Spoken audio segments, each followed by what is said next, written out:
Peggy probably appreciates the brevity of the reading today. No begats with hard names to pronounce, so I know you appreciate that very much.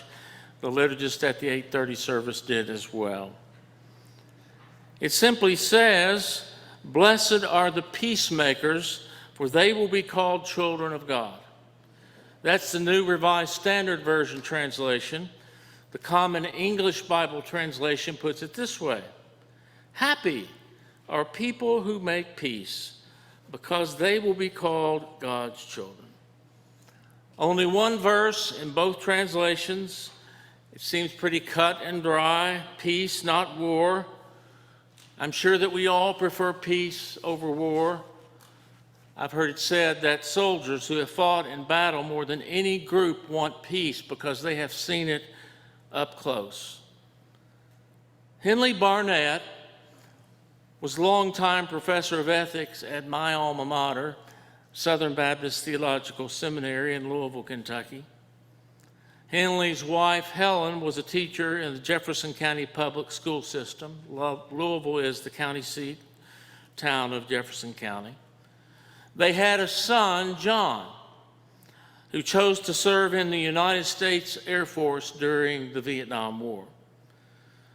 They had another son, Wayne, who was a conscientious objector.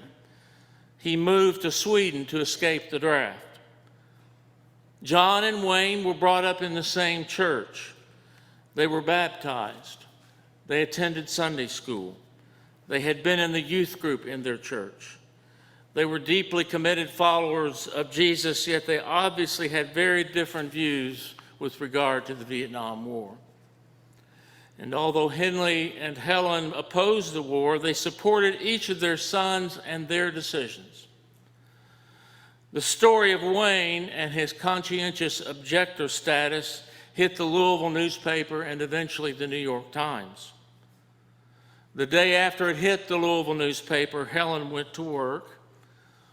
One of her colleagues who had been in the military during World War II came to her room at the beginning of the school day, and he brought Helen some roses that came from a rose garden that he and his wife had.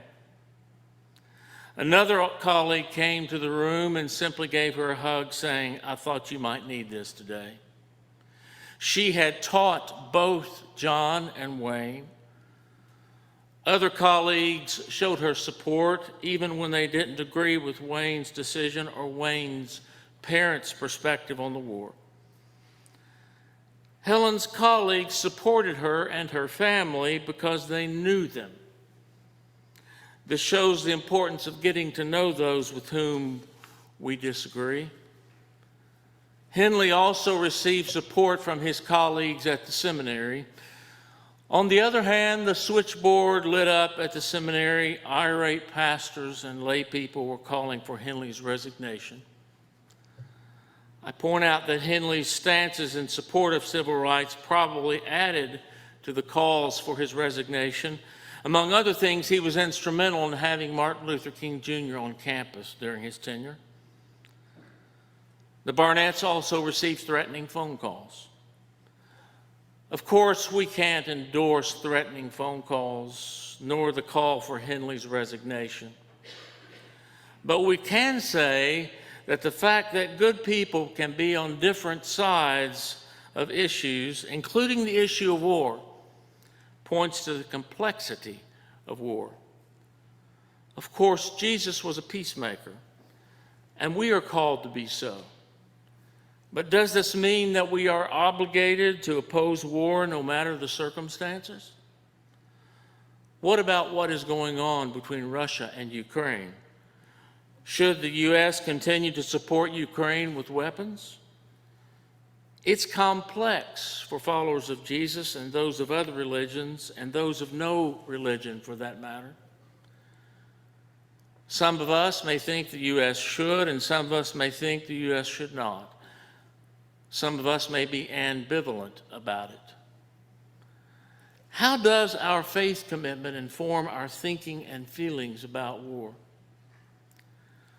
What about the 1985 Just Peace pronouncement by the General Synod of the United Church of Christ?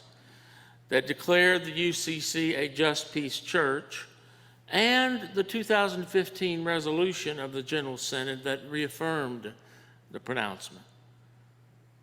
For those of you who don't know, our polity, our church government, in the United Church of Christ, does not obligate congregations to adhere to what the General Synod proclaims. I cited different parts of the pronouncement last week. I quoted something from the 1985 pronouncement that I think hasn't been emphasized enough. I quote it because some of you may not have heard the sermon last week, and I quote it again, even if you have heard it, because I think it's so important. The 1985 pronouncement says this: "We call for churches to establish the climate where all points of view can be respected and all honest feelings and opinions shared in the search of new answers and directions." Last week, I also said that one of the things that I like about the United Church of Christ is there's room for differences of opinion on the whole host of issues. This is not to say that all opinions can be accepted and every topic is valid, or every opinion on every topic is valid. But there are a whole bunch of issues that are not cut and dry. It would make life a lot easier if it were, but it would also make it less interesting. When it comes to war, there is room for disagreement. Then why do I come down on the side of our church becoming a just peace church? In my case, it's because I agree with the spirit of the pronouncement. I don't think or feel we are required to embrace every part of the just peace pronouncement that the General Synod made in 1985. In order to be a just peace church, the call was that. It could be that we don't like the spirit of the pronouncement and or disagree with specifics of the pronouncement that simply you feel cannot be ignored, so you oppose it. I have a good friend who pastors the United Church of Christ congregation in Oregon. They went through the process of just peace exploration. They ended up choosing to become just peace after much healthy debate. But there were some who opposed it because they felt like that just peace was a title they could not accept. I said last week that I felt that in some ways it was unfortunate that the title just peace was chosen, because the definition just can mean only. It doesn't mean it in this case, but that can be the case. The word just can mean that. And that word can imply that only those who support a just peace church are for justice and peace. That is unfortunate and I think unfair. There are ways that things are phrased in the 1985 pronouncement that I would phrase differently. It's clear that when we read the pronouncement that it was compiled by a committee, different voices, but that's as it should be. The same holds for the 2015 resolution. If you have not read the pronouncement, I encourage you to do so. As I said last week, you can go to ucc.org, search for Just Peace, and if for some reason you can't find it, let me know and I'll send you the link. I had another thing that was brought up at the Zoom conversation this past Wednesday. Several people, including myself, said that the pronouncement is aspirational. Good word. If we decide to become a just peace church, we will always be striving to live into that. I think of a prayer by the United States Conference of Catholic Bishops that I came across. Come to our aid, God, grant us peace, teach us peace, guide our steps in the way of peace, open our eyes and our hearts and give us the courage to say never again war. With war, everything is lost. Instill in our hearts the courage to take concrete steps to achieve peace. Is this prayer saying that there is never a reason to engage in war? I'm not sure whether it's saying that. Maybe the spirit of it is not saying that.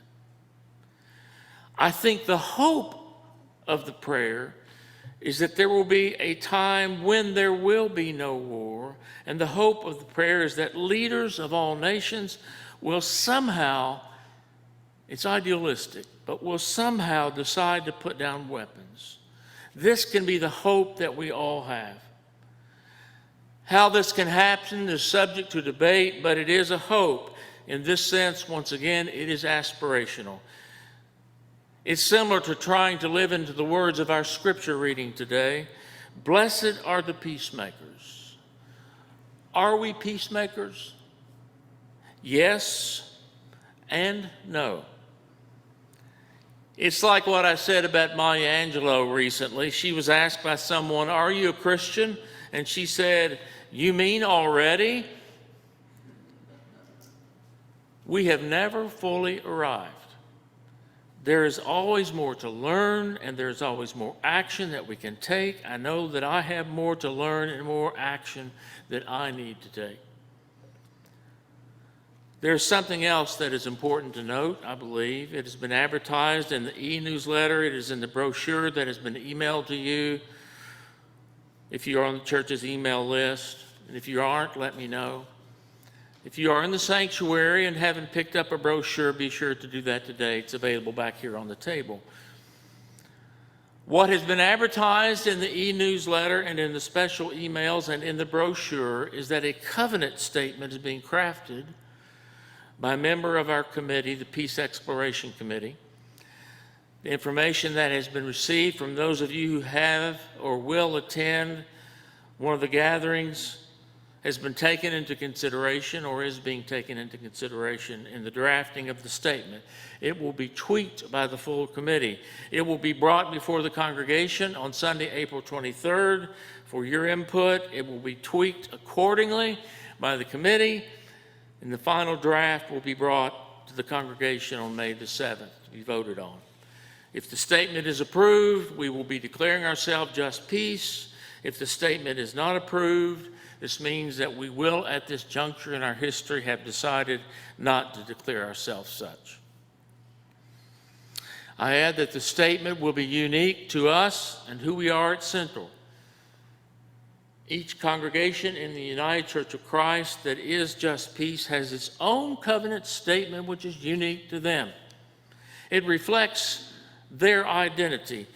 The statement that is drafted by the committee here at Central will reflect who we are. And there is another thing that I mentioned last week.